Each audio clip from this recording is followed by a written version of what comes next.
Hello guys, welcome to my YouTube channel. तो आज हम फिर से लेके आ गए हैं आपके लिए कहानी हीरा मंडी के एक्सप्लेनेशन। ये इसके सेकंड पार्ट का एक्सप्लेनेशन है। तो चलिए शुरू करते हैं कहानी का एक्सप्लेनेशन। कहानी की शुरुआत में हमें ये दिखाया जाता है कि किस तरह से रेहाना और मल्लिका एक दूसरे से बात कर रही होती हैं। तभी मल्लिका रेहाना से कहती है कि मेरा और जुल्फ़िकार साहब का तो रिश्ता बहुत पहले से ही चला आ रहा है। जिस बात से रेहाना बहुत ही ज़्यादा गुस्सा होती है और वो समझ जाती है कि ये सारी मिलीभगत उसकी बहन मल्लिका और जुल्फ़िकार साहब की है। उसके बाद मल्लिका एक तकिए से रेहाना का गला दबाकर उसे मार देती है, जिस बात को जुल्फ़िकार साहब भी देख लेते हैं। फिर दोनों मिलकर उसे एक रस्सी से टांग देती हैं ताकि ये सब कुछ ऐसा लगे कि रेहाना ने खुदकुशी की है। ये सारी चीज़ें खिड़की से खड़े होकर रेहाना की बेटी देख रही होती है और वो समझ जाती है कि ये सारी चाल मल्लिका जान की है। उसके बाद मल्लिका जान को पुलिस पकड़ लेती है, पर जुल्फ़िकार साहब कुछ पैसे देके मल्लिका जान को वहाँ से छुड़ा लेते हैं। उसके बाद कहानी प्रेजेंट में शिफ्ट होती है, जहाँ दिखाया जाता है कि सभी तवाइफें मिलकर रेहाना की बरसी मनाने जाती हैं।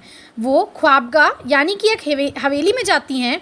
तभी वहाँ पर वहीदा अपनी बहन मल्लिका से कहती है कि मुझे इस ख्वाबगाह की चाबियाँ दे दो। ये ख्वाबगाह आपने वादा किया था कि आप मुझे ही देंगी। पर इस बात से मल्लिका नाराज़ हो जाती है और मना कर देती है। वो कहती है अभी इस ख्वाबगाह का केस तो कोर्ट में ही चल रहा है। उसके बाद हम वहाँ के नौकरों को देखते हैं, जो सभी एक दूसरे से बात कर रहे होते हैं कि आखिर मल्लिका जान ने रेहाना को मार दिया और वो उसी तरह से उसकी बेटी को भी मार देंगी। उसके बाद हम ये देखते हैं कि लज्जो और बिब्बो एक दूसरे से बात कर रही होती हैं। ये दोनों एक दूसरे की बहनें हैं और लज्जो जोरावर की शादी में जाने की तैयारी कर रही होती है। बिब्बो जान इस बात से नाराज़ होती हैं, वो मना भी करती हैं, पर लज्जो नहीं मानती। उसके बाद हमें ताजदार को दिखाया जाता है, जो कि आलमजेब का रुमाल लेकर हर जगह उसकी सुगंध के बारे में पूछने लगता है। तभी वहाँ पर उसकी नौकर साइमा आ जाती है और वो वहाँ के व्यक्ति को बोलती है कि वो ताजदार को कुछ भी ना बताए।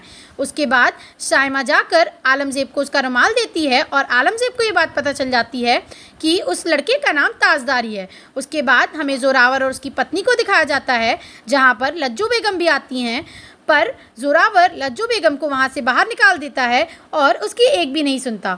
वो कहता है कि यहाँ आना तवाइफों का बिल्कुल मना है। उसके बाद हमें दिखाया जाता है कि आलमजेब बहुत ही ज़्यादा खूबसूरत लग रही हैं और सभी तवाइफें बैठ के उन्हें निहार रही होती हैं।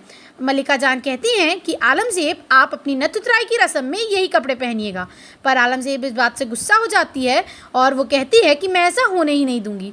उसके बाद मल्लिका जान को एक अंगूठी पसंद आती है, पर जो आदमी उसे बेच रहा होता है वो बताता है कि अंगूठी तो जोरावर साहब ने अपनी बीवी के लिए ख़रीद ली है। जिस बात से लज्जो बहुत ही ज़्यादा नाराज़ हो जाती है और परेशान भी होने लगती है। उसके बाद ये दिखाया जाता है कि किस तरह से तवाइफों को जोरावर ने अपने घर डांस करने के लिए बुलाया है। जिस बात से बिब्बो जान लज्जो को जाने के लिए मना करती हैं, पर लज्जो इस बात को नहीं मानती और वो जोरावर के घर नाचने के लिए चली जाती हैं। उसके बाद वो जहाँ जाकर वहाँ अपने नृत्य का प्रदर्शन देती हैं, जिसके बाद मल्लिका जान वहाँ आ जाती हैं। पर जोरावर को लज्जो पर गुस्सा आ जाता है और वो उसे एक थप्पड़ मार देता है, पर मल्लिका जान आकर कहती हैं कि जाकर अपना काम पूरा करो लज्जो। उसके बाद लज्जो फिर से अपना डांस पूरा करती है और मल्लिका जान को ये सब देखकर बहुत ही ज़्यादा गुस्सा आ जाता है। वो जोरावर से कहती हैं कि जिस ठाट बाट के लिए आज तुम इतने ज़्यादा खुश हो रहे हो और इस पर गर्व कर रहे हो, तुम्हें पता है कि तुम भी एक तवाइफ के ही बेटे हो।